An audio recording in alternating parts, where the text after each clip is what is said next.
ఒక పక్క బాధ ఆవేదన ఈ ప్రాజెక్ట్ చూస్తా ఉంటే, ఈ ప్రాజెక్ట్ ని ఆంధ్రప్రదేశ్ ఒక జీవనాడిగా, పోలవరం ఆంధ్రప్రదేశ్ రాష్ట్రానికి ఒక వరంగా భావించి ఆ రోజు మనం శ్రద్ధ పెట్టాం. ఈ ప్రాజెక్ట్ వల్ల ఇది పూర్తి చేసుకుని నదుల అనుసంధానం చేసుకోగలిగితే ఈ రాష్ట్రానికి కరువు అనే మాట లేకుండా చేయొచ్చనే విధంగా మనం ఆలోచించి ప్రాజెక్ట్ ముందు తీసుకుపోయాం. ఆ రోజు కూడా చాలా దూరదృష్టితో, నాకుండే అనుభవంతో, ఎన్నికలైనాయి 2014లో. ఇక్కడ తెలుగుదేశం పార్టీ గెలిచింది, బీజేపీ తెలుగుదేశం పొత్తున్నాం. ఢిల్లీలో ఎన్డీఏ వచ్చింది. నేను మొట్టమొదటిసారిగా రిక్వెస్ట్ చేసింది, ఎందుకంటే నేను విజువలైజ్ చేశాను కాబట్టి, 7 మండలాలు తెలంగాణలో ఉన్నాయి, కరువుకి ముంపు గురయ్యే మండలాలు. ఆ 7 మండలాలు కానీ మనకి ఇవ్వకపోతే 2 రాష్ట్రాలు జూన్ 2వ తారీఖున నోటిఫై అవుతాయి. నోటిఫై అయిన తర్వాత మళ్ళీ అసెంబ్లీకి ఆ రాష్ట్రాలు ఒప్పుకుంటే తప్ప ఇది సాధ్యం కాదు. అందుకనే పట్టుబట్టి మీరు 7 మండలాలు ఇవ్వకపోతే నేను ప్రమాణ స్వీకారం కూడా చేయను, ఇంకా పోలవరం ప్రాజెక్ట్ కాదు అనే ఉద్దేశంతో నేను పట్టుబట్టి ఫస్ట్ కేబినెట్ చరిత్రలో ఎన్డీఏ 2 అసెంబ్లీలో మామూలుగా మెంబర్లంతా కూడా ఓట్ తీసుకున్న తర్వాత రెగ్యులర్ బిజినెస్ స్టార్ట్ అవుతుంది. మినిస్టర్స్ ని స్వేరింగ్ ఇన్ చేసి ఎంపీ ఓట్ తీసుకొని రెగ్యులర్ బిజినెస్ స్టార్ట్ అవుతుంది. అలాంటిది ఆర్డినెన్స్ ద్వారా ప్రెసిడెంట్ ఆఫ్ ఇండియాను కన్విన్స్ చేసి కొత్త ప్రభుత్వం ఆర్డినెన్స్ ఇవ్వాల్సిన అవసరం ఉండదు, ప్రెసిడెంట్ కూడా ఒప్పుకోడు. ఈ యొక్క అత్యవసర పరిస్థితిని ఆయనకు నచ్చజెప్పి ఒక కేబినెట్ మినిస్టర్స్ వెళ్ళి నచ్చజెప్పి తర్వాత కేబినెట్ పెట్టి ఈ యొక్క తీర్మానాన్ని పాస్ చేసి ఆర్డినెన్స్ తీసుకొచ్చి అది యాక్సెప్ట్ చేసిన తర్వాత పార్లమెంట్ సమన్ చేశారు. దానివల్ల 7 మండలాలు మనకు వచ్చాయి. ఆ 7 మండలాలు వచ్చాయి కాబట్టి మనం ప్రాజెక్టు కట్టగలిగాం. అప్పటికే ఈ ప్రాజెక్ట్ చాలా, ఒక మాటలో చెప్పాలంటే అనేక సంక్షోభాలు ఎదుర్కొంది. 2500లో ఈ ప్రాజెక్ట్ రాజశేఖర రెడ్డి గారు ప్రారంభించడం, అప్పుడే అవకతవకలు చేయడం, కాంట్రాక్టుల్ని క్యాన్సిల్ చేయడం, అక్కడి నుంచి ప్రాజెక్టు ఆటకెక్కడం, అక్కడి నుంచి వాళ్ళందరూ కోర్టులకు వెళ్ళిపోవడం, ఇక్కడ కూడా land acquisition project central place లో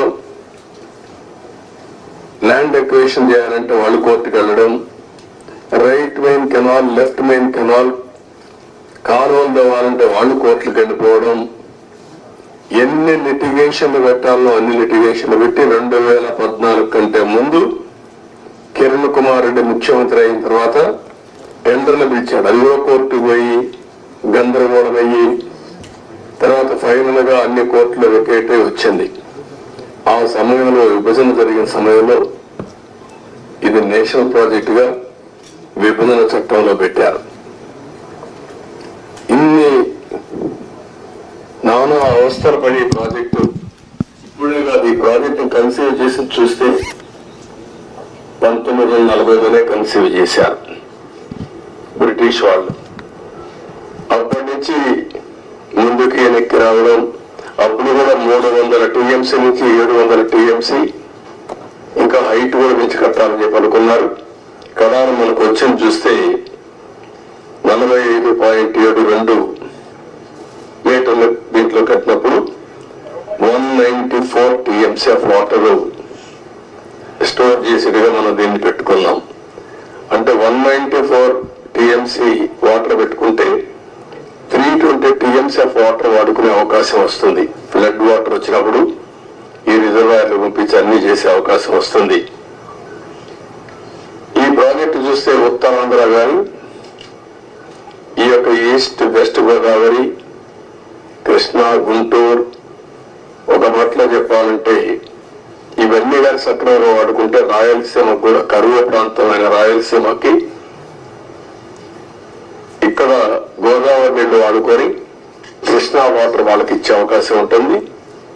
అవసరమైతే భవిష్యత్తులో అన్ని సహకరిస్తే గోదావరి వాటర్ కూడా రాయలసీమ కూడా తీసుకునే అవకాశం వస్తుంది. ఇది 15 lakh cusecs of water discharge, highest ఇది స్పిల్ వే మీద.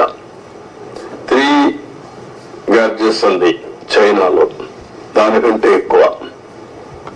అది ప్రపంచంలో ఒక పెద్ద సక్సెస్ స్టోరీ. అక్కడ కూడా ఇదే రివర్ మార్చారు, అతిపెద్ద ప్రాజెక్టు కట్టారని మనం మాట్లాడుకుంటాం. దానికంటే ఎక్కువ వాటర్ ఈ స్పిల్ వే మీద డిశ్చార్జ్ అవుతుంది.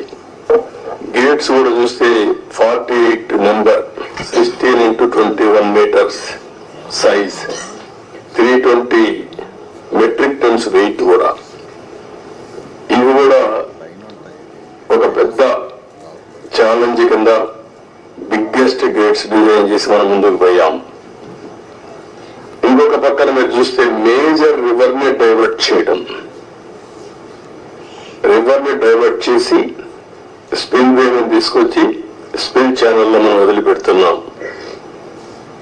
ఇంకొక పక్కన 99% వాటర్ ని డిశ్చార్జ్ చేసే అవకాశం ఉంటుంది. ఇలాంటి ప్రాజెక్ట్ అయితే 2014-19కి 72% మనం పూర్తి చేశాం. అయితే నేను డీటెయిల్స్ ఈరోజు పోవడం లేదు, మెరిట్స్ మళ్ళీ మాట్లాడతా. కానీ బాధ అంతా ఏంటంటే ఆ డేట్స్ కూడా మీకు మళ్ళీ ఇస్తాను నేను, మీరు కూడా స్టడీ చేయాలి. ఈ రాష్ట్రంలో ప్రతి ఒక్కరు కూడా అర్థం చేసుకోవాల్సిన అవసరం ఉంది. ఒక వ్యక్తి రాజకీయానికి ఉండదగ్గ వ్యక్తి కాని వ్యక్తి రాజకీయాల్లోకి వచ్చి రాష్ట్రానికి ఒక శాపంగా మారి, ఎందుకు నేను ఈ మాట వాడుతున్నానంటే ఇది ఒక ఉదాహరణ. పోలవరం కేస్ స్టడీ, ఇలాంటి చాలా జరిగాయి. అతిపెద్ద తప్పు కాదు, తప్పు కంటే కూడా ఒక శాపంగా మార్చేశారు ఈ రాష్ట్రానికి. మామూలు కాదు ఇది, క్షమించరాని నేరం కూడా. ఒక చిన్న తప్పు చేసేదో అనుకుంటాం, అలాంటి పెద్ద ఇది చేసి డయాఫామ్ వాల్, ఇక్కడ ప్రెస్ లో మీరు చాలా మంది ఉంటారు. నేను దగ్గర 30 సార్లు వచ్చే 31సారి ఈ ప్రాజెక్ట్ కి. నా మనసంతా ఈ ప్రాజెక్ట్ మీద ఉంటుంది. అందరికంటే ఎక్కువ బాధపడే వ్యక్తిని నేనే. నా కష్టాన్ని బూడిదలో పోసిన పన్నీరుగా చేశారు. ఎందుకు ఈ మాట వాడుతున్నారంటే, పండగ రోజు కూడా నాగపూర్కి వెళ్ళి, ఇప్పుడు గట్కర్ ఎక్కడ ఉంటే వాళ్ళ ఇంటి దగ్గర ఉంటే పోయి ఆయనతో మాట్లాడి, అదే మాదిరిగా అప్పుడు ఉమాభారత్ మినిస్టర్ అంటే ఆవిడని కన్విన్స్ చేసి, ఎక్కడ ఎలాంటి అడ్డంకులు లేకుండా అన్ని అడ్డంకులు, ఇక్కడ కూడా ఒకసారి 2 సార్లు అయితే ల్యాండ్ ఎక్విజిషన్ అంతా కూడా కొంత ట్రబుల్స్ క్రియేట్ చేస్తే వాళ్ళందరినీ పిలిపించి నయానా భయానా చెప్పి వాళ్ళకి కన్విన్స్ చేసి వాళ్ళకు లిబరల్ గా రీహాబిలిటేషన్ కానీ రిలీఫ్ కానీ ఇచ్చి మొత్తం చేశాం. వీళ్ళు చేసిన పని మీరు చూస్తే ప్రభుత్వం వస్తానే రివర్స్ టెండరింగ్ అన్నారు. వచ్చిన వెంటనే అదే రోజు, ఒక మాటలో చెప్పాలంటే సేమ్ డే, ఏజెన్సీని మార్చేస్తామని చెప్పి స్టేట్మెంట్ ఇచ్చారు. 4-5 రోజుల్లో ఇక్కడి నుంచి ఏజెన్సీని వైండప్ చేసి బయట పంపించారు. ఉండే స్టాఫ్ అంతా మార్చేశారు. ఆ ప్రిన్సిపల్ సెక్రటరీ, ఇంజనీరింగ్ చీఫ్ అందరినీ మార్చేశారు. అక్కడి నుంచి ఎవ్వరికీ తెలియని వ్యక్తులు పెట్టేశారు. ఇక్కడ 1920 వరదలు వచ్చాయి. వరదలు వస్తే ఎంత తీవ్రంగా వస్తాయో మనందరికీ తెలుసు. 2 సార్లు వరదలు వచ్చి మొత్తం మీరు చూస్తే దగ్గర డయాఫామ్ వాల్ 4 చోట్ల బ్రీచ్ అయిపోయింది. 35% డ్యామేజ్ అయింది. మనం ఆ రోజు ఈ యొక్క డయాఫామ్ వాల్ మీరు ఒక్కసారి చూస్తే మొత్తం 446 కోట్ల రూపాయలతో డయాఫామ్ వాల్ వాటర్ ఫుటింగ్ లో అప్పుడు కూడా ప్రాబ్లమ్స్ ఉంటే 2 సీజన్లో పూర్తి చేశాం. ఆ డయాఫామ్ వాల్ కాపాడవలసినటువంటి ప్రభుత్వం కాపాడకుండా ఇష్టానుసారంగా ప్రాజెక్టు యొక్క ఫేట్ తో ఆడుకొని ఇప్పుడు మొత్తం ఈ డ్యామేజ్లు అయితే ఆ డ్యామేజ్ కూడా కనుగొనడానికి ఒక 1 year పట్టింది.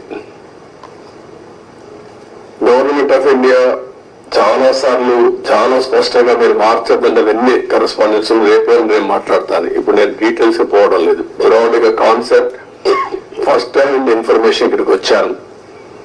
I have seen the project. మామూలు వాళ్ళైతే అర్థం కాదు. నేను ఒక 100 సార్లు ఈ ప్రాజెక్ట్ గురించి రివ్యూ చేసి ఉంటాను. 30 times ఇక్కడికి వచ్చి ప్రాజెక్ట్ లో చూశాను. అడుగడుగున అన్ని నిర్ణయాలు నేను భాగస్వామిని అర్థం చేసుకోగలిగాం. ఈరోజు ఒక పక్కన డయాఫామ్ వాల్ 3 bits లో పోతే ఇప్పుడు ఆల్టర్నేటివ్స్ ఏంటంటే మీనవేషాలు లెక్కేసే పరిస్థితికి వచ్చారు. ఇందులో ఆ 2 బిట్లు కానీ ఎక్కడికక్కడ ఒక parallel D wall diaphragm wall బయటికి ఎక్కడ డ్యామేజ్ అయిందో దానికంటే ముందు ఒక ప్యారల్ గా పెట్టి దాన్ని కవర్ చేస్తే 447 కోట్లు అవుతుంది. మామూలుగా మనం ఖర్చు పెట్టింది 446 కోట్లు. ఇప్పుడు రిపేర్ చేయడానికి 447 కోట్లు. ఓకే, మొత్తం దాని అప్పటికి కూడా గ్యారంటీ లేదు. ఈ డయాఫామ్ వాల్ ఈ ప్యారల్ గా 447 కోట్లు ఖర్చు పెడితే మిగిలిన భాగం అంతా పర్ఫెక్ట్ గా ఉంది, ఇంక ఇబ్బంది లేదు అనే పరిస్థితి లేదు. కాదు, మొత్తం డయాఫామ్ వాల్ ప్యారల్ గా కట్టాలంటే 990 కోట్లు. ఇది ఒక భాగం. కాఫర్ డ్యామ్ పైన కాఫర్ డ్యామ్ ఉంది, కిందన కాఫర్ డ్యామ్ ఉంది. 550 కోట్ల రూపాయలతో పైన ఒక 250 కోట్లతో కిందన కాఫర్ డ్యామ్ 2 కట్టారు. ఇప్పుడు వీళ్ళు చేసిన నిర్వాహకం మధ్యలో గ్యాప్, లాస్ట్ లో గ్యాప్ ఉంటే ఆ లాస్ట్ గ్యాప్ ను ఫిలప్ చేయలేదు. రీజన్, ఆ సమయంలో ఏజెన్సీ లేరు, ఇంజనీర్లు లేరు. ఆ నీళ్లు వచ్చాయి. ఆ నీళ్లు వచ్చి మొత్తం ఆ ఉధృతంతో కింద నుండి ఇసుకుని ఎక్కడికక్కడ పైకి వేసింది. ఎక్కడికక్కడ మనం ఏమంటాము, ఇవన్నీ అగాధం, ఆ గొయ్యి కాదు, వాటర్ వచ్చినప్పుడు సుడి గుండాలు అలాంటి క్రియేట్ చేసి ఎంత లోతుకు పోవాలంత లోతుకి వెళ్ళిపోయి 20 మీటర్లు 30 మీటర్లకు వెళ్ళిపోయి ఆ మట్టి అంతా దిగేసింది. దానివల్ల గ్యాప్ 1 అది క్లోజ్ చేయాలి మనం. గ్యాప్ 1 దగ్గర మీరు ఒకసారి చూస్తే అది 250 మీటర్లు ఉండేది. గ్యాప్ 1 బండ్ 150 మీటర్స్ కొట్టుకొని వెళ్ళిపోయింది. దాని మీద ఇప్పుడు ఇసుకేసి కొంచెం ఫిలప్ చేశారు. ఇప్పుడు ఆ ఇసుకేసి అది ఫిలప్ చేస్తే దాన్ని మళ్ళా గ్యాప్ 1 ఫిలప్ చేయాలి మనం. ఇప్పుడు ఇసుక తీసుకొచ్చి బయట నుంచి ఇసుక తీసుకొచ్చి అక్కడ పెట్టి మొత్తం కొట్టుకొని వెళ్ళిపోయింది. కాబట్టి ఇప్పుడు డ్రౌటింగ్ దానంతా కూడా కాంపాక్ట్ చేస్తున్నారు. ఆ ఇసుక అంతా పోసి ఇది ఎంత అవుతుందో తెలియదు. ఒక 2000 కోట్లు అవుతుందా, ఎంత అవుతుందో తెలియదు. They are saying as on today 2000 కోట్లు నాకు నమ్మకం అడ్మినిస్ట్రేషన్ పైన. వాళ్ళు ఏ లెక్కనేసారో తెలియదు నాకు. ఇది అయిన తర్వాత గ్యాప్ 1 అనేది లాస్ట్ లో ఉండేది వస్తుంది. గ్యాప్ 2 డయాఫామ్ వాల్, గ్యాప్ 3 ఇంకొక వాల్ కట్టారు, అక్కడ కాంక్రీట్ వాల్ కట్టారు. అదే మాదిరిగా గైడ్ బండ్ ఒకటి అది కుంగిపోయింది. సరే స్పిల్ వే అప్పుడే కట్టాం, గేట్స్ కూడా అప్పుడే పెట్టాం. ఇప్పుడు ఇవన్నీ చూసిన తర్వాత ఎన్నేళ్లు పడుతుందని అడిగాను. ఆ రోజు కానీ కంటిన్యూ ఉంటే 2020 ఎండుకు పూర్తి అయిపోయింది ప్రాజెక్ట్. ఈరోజు 5 ఏళ్ళు అయిపోయింది. ఇప్పుడు ఎప్పుడు అవుతుందంటే 4 సీజన్లు కావాలంటున్నారు మినిమం. 4 సీజన్లు అంటే 4 ఏళ్ళు.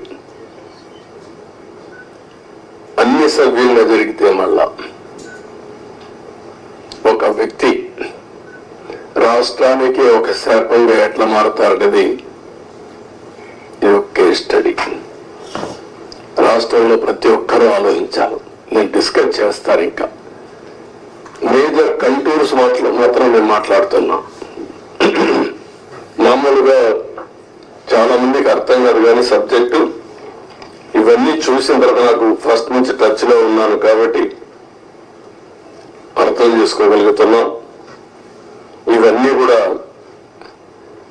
ఇంకా టెక్నాలజీస్ లో డిఫరెంట్ కంపెనీస్ కి అప్పచెప్పారు. ఒక మిస్సెస్ ఆఫ్రే India private limited Noida Sweden company, వాళ్ళని సెంట్రల్ వాటర్ కమిషన్ రికమెండ్ చేశారు. దీని కూడా వైబ్రో స్టోన్ కాలమ్స్ ఇవన్నీ కూడా ఏ విధంగా చేయాలి, ఎట్లా మీరు అక్కడ చూస్తుంటారు శాండ్ అంతా కూడా గుట్టలు గుట్టలుగా పోసారు. దాన్ని అంతా కూడా కాంపాక్ట్ చేయాలి, అంటే దాన్ని కన్సాలిడేట్ చేయాలి. కన్సాలిడేట్ చేస్తే లీకేజెస్ తగ్గుతాయని. పర్మిసబుల్ లీకేజెస్ కంటే ఎక్కువ లీకేజెస్ స్వీపేజెస్ ఉన్నాయి అక్కడ. అది ఇప్పుడు తెలియదు. ఇప్పుడు వాటర్ ఫుల్ గా వస్తే అప్పుడు తెలుస్తుంది. మళ్ళీ అది కంట్రోల్ కావాలి. అది కంట్రోల్ కాకపోతే ఆ నీళ్లు వచ్చేస్తే కాఫర్ డ్యామ్ ద్వారా డయాఫామ్ వాల్ చేయలేము. దీన్ని లిఫ్ట్ చేయాలంటే ఇంకొక ప్రమాదం. వచ్చిన వాటంతా లిఫ్ట్ చేయాలంటే దానికి డబుల్ ఎక్స్పెండిచర్. మళ్ళీ ఎంత కాంప్లికేట్ చేయాలో అంత కాంప్లికేట్ చేశారు. ఎన్ని చిక్కుముడు వేయాలో అన్ని చిక్కుముడు వేశారు. ప్రాజెక్ట్ ని గందరగోళం చేశారు. ఇవన్నీ ఇంకా నేను స్టడీ చేస్తున్నా. ఫస్ట్ ప్రైమరీ నేను ఏదైతే ఫస్ట్ తద్వారా ఎవ్రీ ఎకరాకు నీళ్లు ఇవ్వాలనుకున్నా. అందుకే మీరు చూస్తే 14-19లో ఆవరేజ్ అని ఎవ్రీ ఇయర్ 13,683 కోట్లు ఖర్చు పెట్టాం ఆవరేజ్.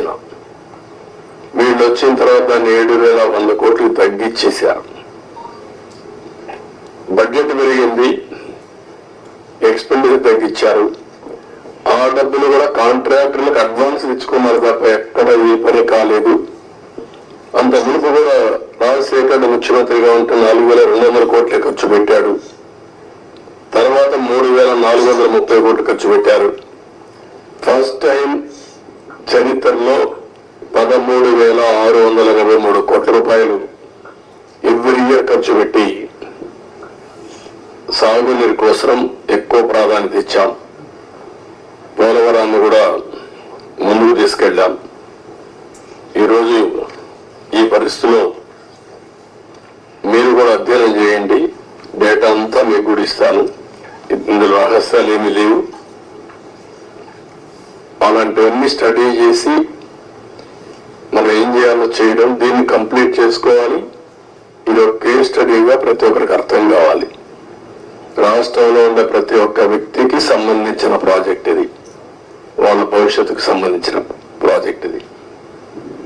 ఏదేమైనా బాధ, ఆవేదన, ఒకసారి ఎమోషన్ కూడా వస్తుంది. నిబ్బరంగా ఉండి దీన్ని ముందుకు తీసుకుపోవాల్సిన అవసరం ఉంది. మొదటి రావాలి, రివర్స్కి వచ్చేది. ఇప్పుడు నీకు ఎముకలను విరిగిపోతే ఏం చేస్తాను?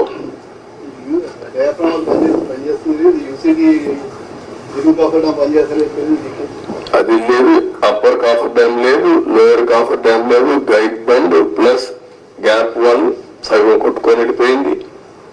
ఒకటి కాదు, అస్తవ్యస్తమైన పరిస్థితి. సార్ రివర్స్ టెండరింగ్ అన్ని చేశారు కానీ డబ్బులు అన్ని ఆదా చేస్తున్నామని చెప్పి వేరే సంస్థలతో పని చేయించారు. ఇప్పుడు దానివల్ల ఆదాయం ఎంతండి? ఇప్పుడు కథనంగా ఖర్చు అయిపోతుంది ఎంతండి? నేను ఏమంటానంటే ప్రాజెక్టు కొట్టుకొని కూడా రివర్స్ టెండరింగ్ మీరు అర్థం చేసుకోవాలా.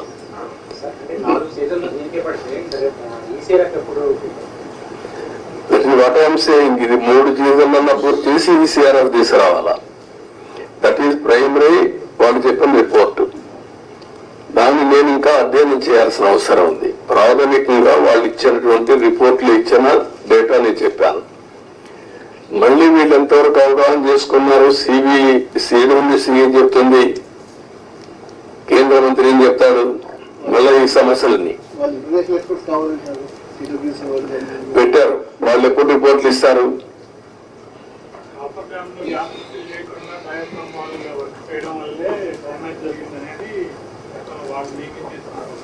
ఆరోపణ కాదు, కాఫర్ డ్యామ్ ని ఫిలప్ చేయడం కోసం క్లియర్ గా కట్టి ఆ 1 month లో ఈ ఏజెన్సీలు మార్చకపోతే అయిపోయింది.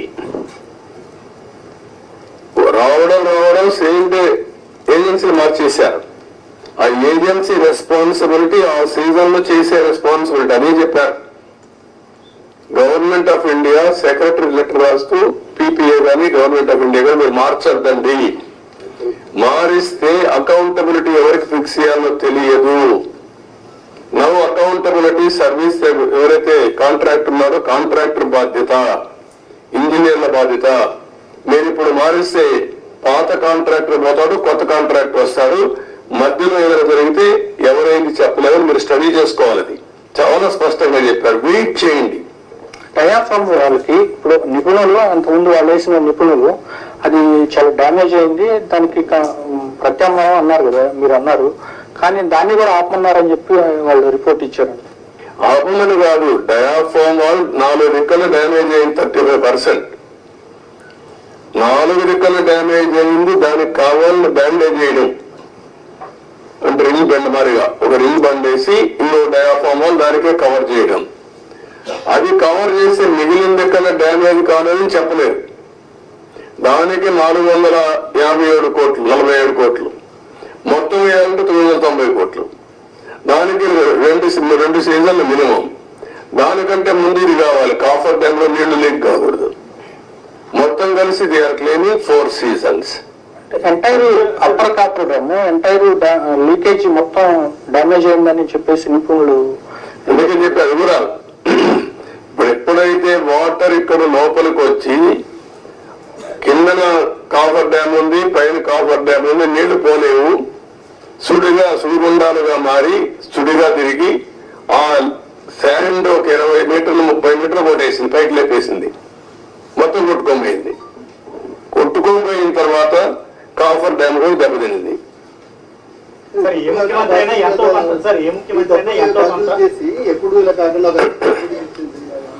అంటే ఏం చేయాలి? నేను ముందు అడిగేదంటే మీరు అందరూ కూడా చర్చ చేయాలి, ప్రజలు కూడా చర్చ చేయమని చెప్పాలి.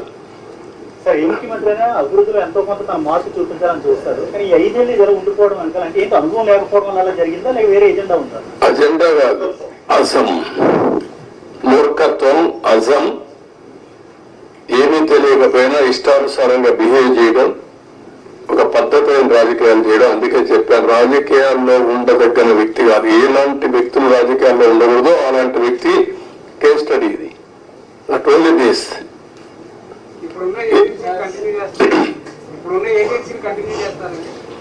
ఏజెన్సీ కర్దేవుడు ఫస్ట్ ఆఫ్ ఆల్ ఏంటిది? ఈ 2 రోజులు మీరు ఆలోచించాల్సింది. తర్వాత ఏజెన్సీ కథ. నేను కూడా ఏజెన్సీ మార్చేస్తా ఎంత నా దగ్గర అధికారం ఉంది, ఒక నిమిషమే. కానీ అది కాదు కదా. ఎట్లా మీరు కూడా ఆ రోజు కూడా ఎవరు మీరు మాట్లాడలా, మీకు భయం, అది వేరే విషయం. నేను మిమ్మల్ని తప్పడం లేదు. అందరినీ భయభ్రాంతం చేశారు. ఇప్పుడిప్పుడే నేను మీ ముఖాల్లో కొంచెం నవ్వు ఏదో మాట్లాడతామని ధైర్యం అవన్నీ వచ్చాయి. ఒక్క వ్యక్తి కానీ ఏమన్నా మిమ్మల్ని కాదు నన్ను కూడా అనలేదు. నేను ప్రాజెక్టు కట్టిన వాళ్ళ ఇక్కడికి వచ్చి చూస్తానంటే రాకూడదు కానీ ఇక్కడే అప్పనిపించారు కదా, నిర్ణయానికి సాక్షి మీరే కదా. ఈవెన్ నేను అంత మునుపంతా ప్రజలందరూ రాష్ట్ర ప్రజానీకాన్ని రమ్మని చూపించాం. ప్రౌఢి కింద రైట్ అది బస్సులు పెట్టి చేయించాం, భోజనం పెట్టి చూపించాం. ఎందుకు? ఇది ప్రజల ప్రాజెక్ట్. ఇది అప్పుడు వచ్చారు ఏమని రైనీ సీజన్ మళ్ళీ స్టార్ట్ అవుతుంది, ఫర్దర్ డ్యామేజ్ అవ్వకుండా ప్రివెంటివ్ స్టెప్స్ చేసుకునే అవకాశం ఉందంట. అది కూడా చూడాలి ఎంతవరకు అవకాశం ఉంది. ఇప్పుడు నీళ్లు రావు ఫర్దర్ డ్యామేజ్ కావడానికి, ఎందుకంటే స్వీపేజ్ లో వస్తాయి. ముందు వచ్చినంత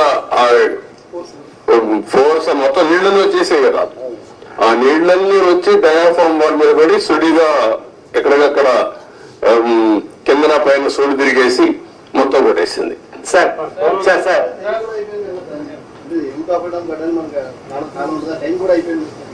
ఇప్పుడు చేయలేరు, ఏం చేయలేదు. November December season is over. Sir sir 2019 నుంచి సార్ ఎవరి దగ్గర చేద్దాం? Good point. బాధ్యత ఉండాలి కదా వ్యక్తులకి, ఉండాలి. అదే దాని మీద డిబేట్ చేయమన్నా ప్రజల్ని. సార్ సీఎం గారు గత ప్రభుత్వంలో ముఖ్యమంత్రి గారు ఒక రకంగాను, ఒక మంత్రి అనిల్ గారు ఒక రకంగాను, ఇంకో మంత్రి ఏమో వ్యంగ్యంగాను పోలవరం దీని గురించి ఇచ్చేశారు. మనకు దానికి డిఫరెంట్ గా ఏం చేయకూడదు అంటే ఇప్పుడు ఏం చేయాలని నేను అడుగుతాను మిమ్మల్ని. నేనేం చేయాలని నేను కూడా ఇంకా అధ్యయనం చేస్తున్నా. ఈ రోజు ఒక మాట చెప్పి రేపు ఒక మాట చెప్పి డయాఫామ్ అంటే అది ఎక్కడ కనపడలేదు నాకంటే. అలాంటి మంత్రులు చూసాం, డయాఫామ్ వరకు కనపడలేదు మంత్రి. సార్ 2019 నుంచి 2024 వరకు సార్ 2019 నుంచి 2024 వరకు పోరాడు ప్రాజెక్టులు జరిగిన అక్రమాలపై ఏదైనా కమిటీ వేసే అవకాశం ఉందంట. అరే కమిటీ వేద్దామయ్యా, అది కాదు కదా మిమ్మల్ని మీరంతా కూడా ఏంటంటే మీరు కూడా ట్రెడిషనల్ గా ఆలోచిస్తున్నారు. మీకు కన్సర్న్ కనపడాల నాకు. ఒక ఎంక్వైరీ చేసేయండి, యాక్షన్ తీసేసుకోండి, ఏం చేస్తారు మీరు? ఇంత డ్యామేజ్ జరిగింది, ఇన్ని వేల కోట్లు, ఇంత ప్రజల భవిష్యత్, ఇది ఎంత అన్యాయం జరిగింది. అది మీరు డిస్కస్ చేసే బదులు మీరు కూడా ఒక ఎంక్వైరీ చేసేయండి, ఎప్పుడు చేసేస్తారు చెప్పండి, ప్రాజెక్టు ఎంత అవుతుంది చెప్పేయండి అంటే నాకేదో పెద్ద అన్ని నాకు తెలిసినట్టు రాసిడానికి. సార్ నిర్వాసితులకు సంబంధించి సార్ ప్రాజెక్ట్ గురించి ఒక విషయం పక్కన పెట్టిన నిర్వాసితుల గురించి ఏంటి సార్? అది కూడా ఇది అది అన్ని లింక్డ్ అయ్యి ప్రాజెక్ట్ కట్టకపోతే డబ్బులు ఇవ్వలేరు కదా, గవర్నమెంట్ ఆఫ్ ఇండియా కూడా ఇవ్వరు కదా, వాళ్ళకు అన్యాయం జరిగింది కదా. రోజు రోజు పెరిగిపోతుంది ఖర్చు కూడా. మళ్ళీ ఇప్పుడు వాళ్ళకి అప్పుడే కానీ ఇచ్చుంటే తక్కువ అమౌంట్ అయ్యేది. రోజు రోజు అమౌంట్ పెరిగింది, R&R పెరుగుతా ఉంది, ల్యాండ్ ఎక్విజిషన్ పెరుగుతా ఉంది. వెరీ కాంప్లికేట్ చేసేసారంటాను ప్రాజెక్ట్ ని. Sir one minute. 10,000 crores from the center. You seem to be having good relations with the Prime Minister. Are you going to have any influence with the Prime Minister to get the 10,000 crores for the Polvaram project? అయిపోతున్నారు 10,000 కోట్లు నీకు ఇస్తాను, మీరు చేసేస్తారా? Sir, that amount is pending. What I am asking you, are you able to study the project? First of all ఇక్కడ press కూడా మీరు గుర్తుపెట్టుకోవాల్సింది, హాఫ్ హ్యాండెడ్ గా హాఫ్ హార్టెడ్ గా కాకుండా కొంచెం స్టడీ చేసి కన్స్ట్రక్టివ్ గా పాజిటివ్ గా సజెషన్స్ ఇవ్వండి. ప్రాజెక్ట్ కంప్లీట్ చేయాలి, నష్టం చేసిన వ్యక్తులపై చర్యలు తీసుకోవాలి. At the end of the day రాష్ట్ర భవిష్యత్తు, నేషనల్ ఇంట్రెస్ట్ కూడా కాపాడుకోవాలి. సార్ వన్ క్వశ్చన్ సార్, ఇప్పుడు 441 crores 990 crores రెండు ఆప్షన్స్ చెప్పారు. వాటికి సెంట్రల్ గవర్నమెంట్ నుంచి అసిస్టెన్స్ వచ్చే అవకాశం ఉందండి? వాట్ ఐఎమ్ సేయింగ్, ఇంత డ్యామేజ్ వాళ్ళు ఏమి చెప్పారు, ఏం చెప్తారు, ఇంతవరకు మాట్లాడలే కదా. నేను సీఎంఏ మొన్నే ఫస్ట్ విజిట్ వచ్చాను, అర్థమైంది కాబట్టి అర్థం చేసుకున్నాను. ఇప్పుడు వాళ్ళతో మాట్లాడి దీన్ని ఏ విధంగా ఫైనలైజ్ చేయాలి. అకౌంట్ మంత్రిగా మారాడు, లాస్ట్ టైం ఉన్న మంత్రి ఇప్పుడు లేడు, ఇదంతా కొత్త. కాస్త కూర్చో అందరికి మధ్య నేను ఒక్కడిగా సబ్జెక్ట్ ఉన్నానంతే. ముందు ప్రారంభించి ఇప్పుడు 4వ మంత్రి, కేంద్రంలో 3 మంత్రులు అయిపోయారు ఈ ప్రాజెక్ట్ వచ్చిన తర్వాత. 4th మినిస్టర్ వచ్చాడు. ఇప్పుడు ఇవన్నీ ఆల్ ప్రాబ్లమ్స్ ఉన్నాయి. బట్ ఏ విధంగా సార్ట్అవుట్ చేయాలో సీరియస్ గా తీసుకుంటున్నా. అదే సమయంలో రాష్ట్రంలో ప్రజలకు అర్థం కావాలి, రెండు బ్యాలెన్స్ కావాలి. నేను అందుకే చెప్పాను, జగన్మోహన్ రెడ్డి లాంటి వ్యక్తులు రాజకీయాలకు కానీ ఒక నాయకుడిగా ఒక రాష్ట్రాన్ని లీడ్ చేయడానికి అర్హత లేదనడానికి ఇవన్నీ ఉదాహరణలు. మేమేదో ఎలక్షన్ లో 164 సీట్లు రావడం ఒకటే కాదు, వీళ్ళ బిహేవియర్, వీళ్ళ యొక్క ప్రవర్తన ఒక్కసారి మీరు కానీ ముందు నుంచి ఆలోచిస్తే ఈ ప్రాజెక్ట్ ఒక కేస్ స్టడీ మీకు అందరికి, మీరు కూడా విట్నెస్. కనీసం ఇక్కడికి వచ్చి ఎప్పుడైనా ఈ 5 ఏళ్ళలో ఒక్కరోజైనా పుస్తకాలు పెట్టా ఈ ప్రాజెక్ట్ ఏం చేశారు చెప్పారా? ఎక్కడా లేదు. అక్కడ పెట్టలేదు, ఇక్కడ పెట్టలేదు, ఎక్కడా లేదు.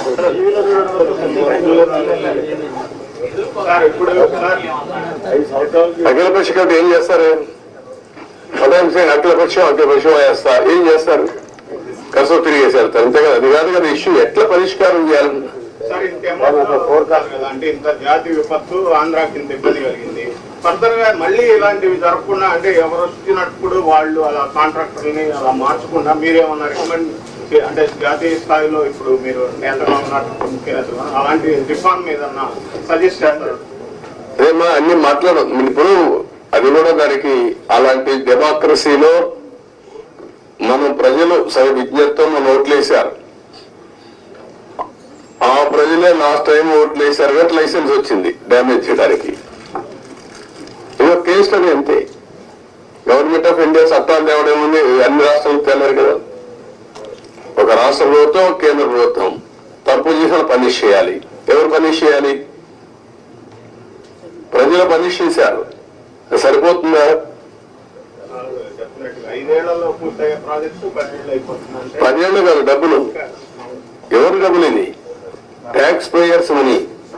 ప్రాజెక్ట్ సేఫ్టీ ఇదే థ్రెట్, అన్ని ఉన్నాయి. మాట్లాడదు. Thank you sir. మాకు మంచి సమాచార శాఖకి మానవతా విలువలు ఉన్న గారు అన్ని ఇస్తారు, ఎప్పటికప్పుడు ఇస్తారు, మీకు ఏం కావాలి ఇస్తారు.